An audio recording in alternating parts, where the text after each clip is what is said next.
বিসমিল্লাহির রহমানির রহিম। দর্শক, আমাদের ব্রহ্মপুত্র নদীতে জাহাজ আসছে,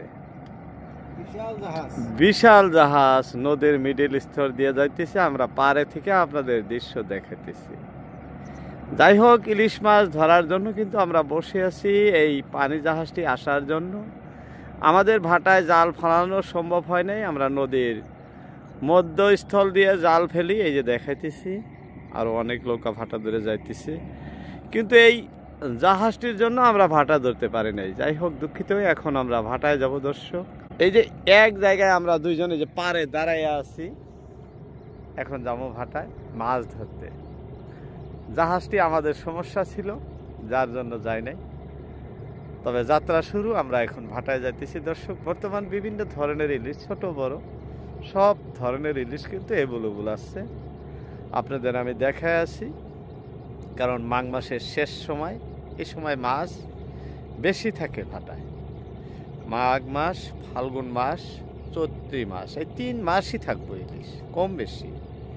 যাই হোক, এটি আমাদের সবচেয়ে বড় সমস্যা ছিল, যেটি দেখাইলাম আপনাদের এই জাহাজটি। বিসমিল্লাহ বিল্লাহ আমরা নৌকা ছেড়ে দিব এখন দর্শক। আমরা ভাটার মধ্যস্থলে আসলাম, এই যে জাল ফালানো শুরু করলাম। বিসমিল্লাহ বিল্লাহ।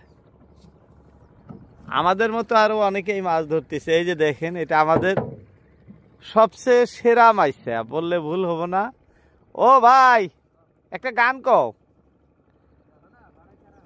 হ্যাঁ, কমে যাও, আর মারো নাই।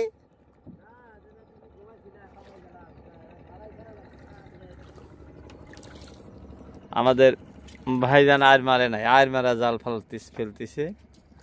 এখন আবারও ফেলবো, আমাদের একসাথেই যাবো আমরা দর্শক। ইলিশ মাছ বর্তমান ভাটায় কিন্তু এভেলেবল। জাল ছাড়লেই ইলিশ, জাল ছাড়লেই ইলিশ।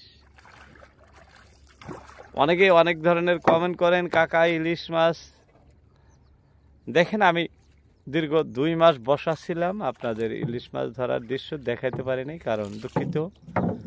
কারণ ভাটায় মাছ না থাকলে কি করে দেখাই, দেখানো সম্ভব হয় না। এখন ভাটায় মাছ আসছে, আমিও ভাটায় দৃশ্য ধারণ করতে আসতেছি। যাই হোক, আমাদের ভাইজান জাল ফেলতেছেন। এখন কি হয়, মাছ তো উপরওয়ালার হাত। নদীতে কিন্তু খুব স্রোত, মিঠা পানির নদী, যে দেখাইতেছি বর্তমান খুব স্রোত আছে। অল্প আগে জাহাজ ছিল, বাংলাদেশি পতাকাবাহী জাহাজ। আপনাদের পতাকা দেখাইতে পারি নাই, যাই হোক দেখাইলাম। এখন কিন্তু ইলিশ কিভাবে ধরে সেই দৃশ্য আপনাদেরকে দেখাবো বলেই আশা।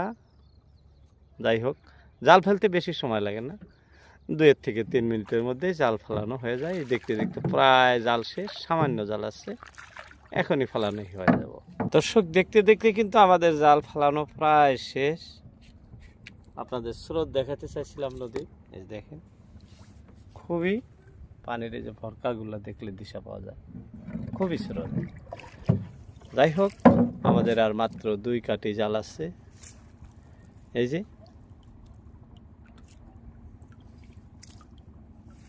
যে লোকেশনে থেকে আপনাদের মাছ ধরার দৃশ্য দেখাইতেছি দর্শক, এটি আমাদের আসাম রাজ্যে গোয়ালপাড়া জেলার অন্তর্গত।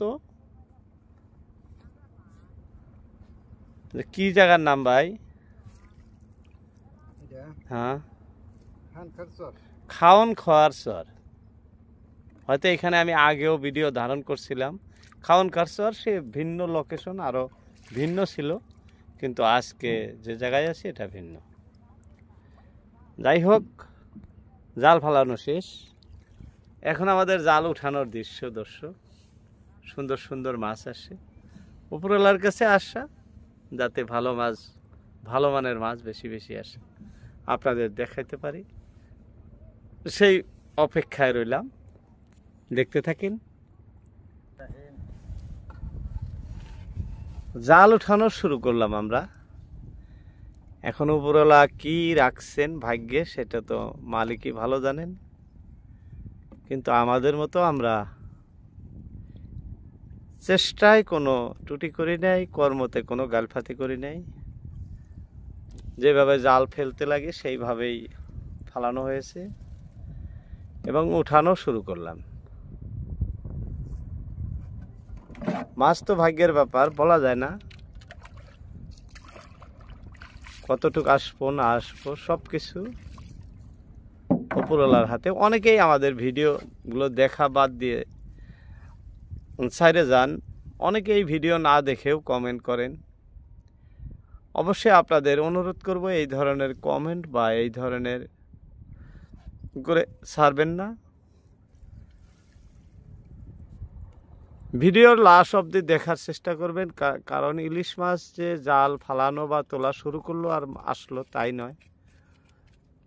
ইলিশ মাছ দেখতে চাইলে অল্প ধৈর্য ধারণ করতে হয়, কারণ এই যে জাল ফালাইছে এইখান তো আমার হাতের কাছে ছিল, এখানে মাছ খুব কম ধরে।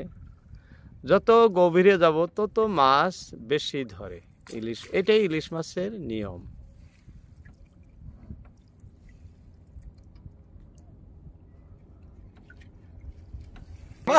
যাত্রা হয়ে গেল দর্শক, যাত্রা হয়ে গেছে। খুব জীবন্ত ইলিশ, এই যে দেখেন খুব লড়চড় করতেছে, খুব সুন্দর ইলিশ। বলছিলাম ইলিশ মাছ ভাগ্যের ব্যাপার, ভাগ্যে থাকলে হয়, তাছাড়া হয় না। আমরা কিন্তু দেখেন অনেক জাল উঠাইছি, এই যে আরো একটা, হ্যাঁ দুইটা হয়ে গেল, দুইটাই জীবিত ইলিশ। এই যে দেখেন খুব সুন্দর লাগছে, খুব সুন্দর লাগছে পরিবেশ। কিন্তু খুব অপেক্ষায় আছিলাম, খুব আগ্রহ আসছিল যে ইলিশ আমাদের অবশ্যই হব, অবশ্যই পাবো আমরা। যেহেতু ইলিশ মাছগুলো ঝাঁকে চলে, তাই সব সময় সব জায়গায় পাওয়া সম্ভব হয় না। কোনবার সময় দেখা যায় একটার পর একটা, একটার পর একটা বলে থাকি, ওই ঝাঁকের মধ্যে যখন হয় পরে তখন এরকম হয়। তাছাড়া কিন্তু মাছ পাওয়া খুব কষ্টকর। যাই হোক, আমরা খুব দুশ্চিন্তার মধ্যে আসছিলাম যে ইলিশ আমাদের হয় কিনা। দর্শক দেখতে দেখতে ইলিশ আমাদের দেখা দিছে, যদি আরও আসবো, কারণ জাল এখনো অনেক উৎপার আছে। জাল কিভাবে আসে আমি দেখাইতেছি আপনাদের। ইলিশ এই জালের পেঁচেই পেঁচ খেয়ে আসে।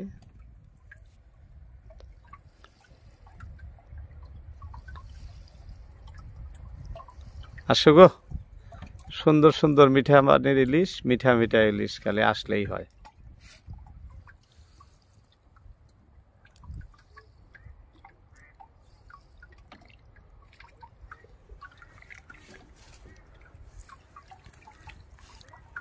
কিন্তু ইলিশগুলো ভালো লাগে আর কি। বর্তমান পরিষ্কার পানি, পরিষ্কার মাছ, খুব সুন্দর দেখতে, খুবই ভালো লাগে। এগুলো খাইতেও খুবই টেস্টি। বর্তমান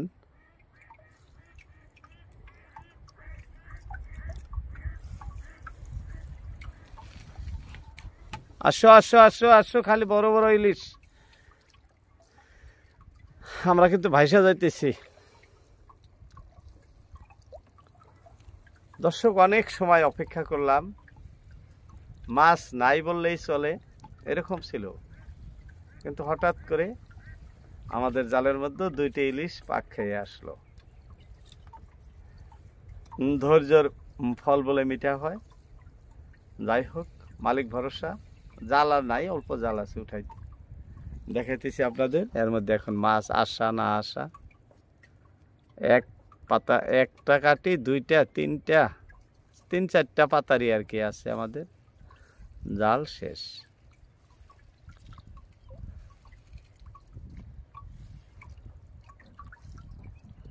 নাই, জাল শেষ। এই যে দুইটা মাছ দেখালাম আপনাদের, এই দুইটা মাছই আমাদের কিন্তু হয়েছে। যাই হোক, এখন মানে সূর্য অস্ত যাওয়ার সময়, এখন আর আমাদের থাকার ইচ্ছা নাই, ঘরের দিকে যাব। আজকের মতো সবার কাছে থেকে মানে অন্তিম বিদায় নিতেছি। এখন আবারও দেখা হবে যদি উপরওয়ালা বাঁচায় রাখে আগামীকাল। ততক্ষণের জন্য ইজাজত সবার কাছে থেকে। আসসালামু আলাইকুম।